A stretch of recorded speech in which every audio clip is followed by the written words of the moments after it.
দিল্লিতে বড়সড় ধাক্কার মুখে তৃণমূল। স্পিকারের দফতরে নাম জমা দিলেন দেব, সায়নী, পার্থসহ ১৯ জন সাংসদ।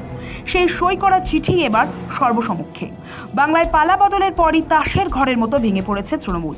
কিছুদিন আগে ঋতব্রতপন্থীদের বিদ্রোহে পরিষদীয় দলের রাশ হারিয়েছেন তৃণমূল সুপ্রিমো মমতা বন্দ্যোপাধ্যায়। গত সোমবার দিল্লিতে বিস্তর জল্পনা শেষে সংসদীয় দলের নিয়ন্ত্রণও খুইয়েছেন তিনি। শোনা যাচ্ছিল ২০ জন তৃণমূল সাংসদ এনডিএ শিবিরে যোগ দিতে চেয়ে লোকসভার স্পিকার ওম বিড়লাকে চিঠি দিয়েছেন। সেই তালিকায় কারা রয়েছে তা নিয়ে দীর্ঘদিন ধরে বিস্তর জল্পনা চলছিল। শুক্রবার প্রকাশ্যে এলো সাংসদদের সই করা চিঠি। নথি অনুযায়ী সই করেছেন ১৯ জন সাংসদ।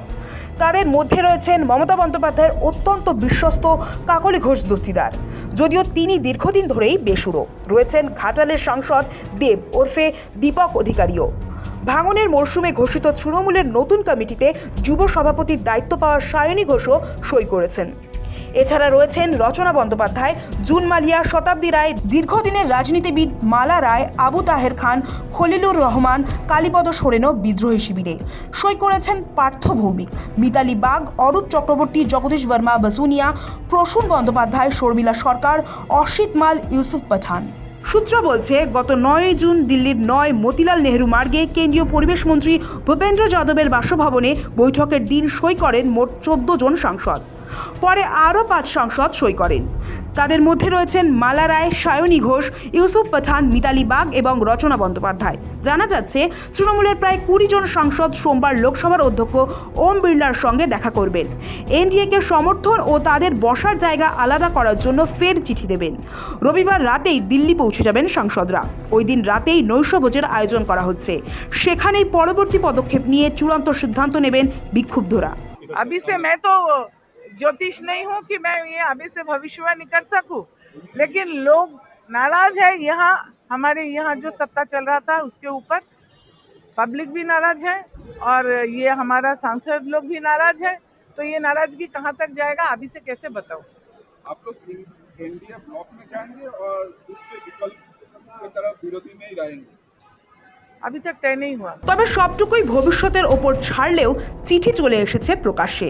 ফলে তৃণমূলের এই বিশাল সংখ্যক সাংসদদের দল ছাড়ার এই সিদ্ধান্ত জাতীয় ও রাজ্য রাজনীতিতে এক বিরাট আলোড়ন তৈরি করেছে।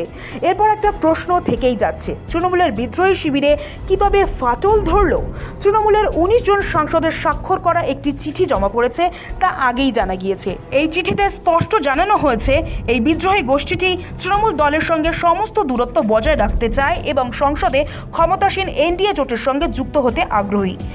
এই জোড়া বিদ্রোহের জেরে ১৯৯৮ সালে প্রতিষ্ঠার পর থেকে সম্ভবত সবচেয়ে গভীর সংকটের মুখে পড়েছে মমতা বন্দ্যোপাধ্যায়ের দল।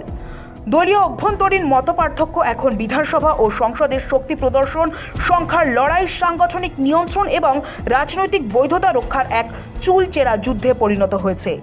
তাৎপর্যপূর্ণ বিষয় হলো, চলতি সপ্তাহের শুরুর দিকে তৃণমূলের এই তীব্র সাংগঠনিক বিদ্রোহ প্রকাশ্যে আসে।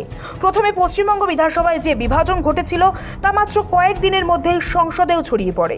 সংসদীয় পর্যায়ের এই ভাঙন দেখা দিল ঠিক তখনই যখন ৫৮ জন তৃণমূল বিধায়ক দলীয় নেতৃত্বের নির্দেশ সরাসরি অমান্য করেন।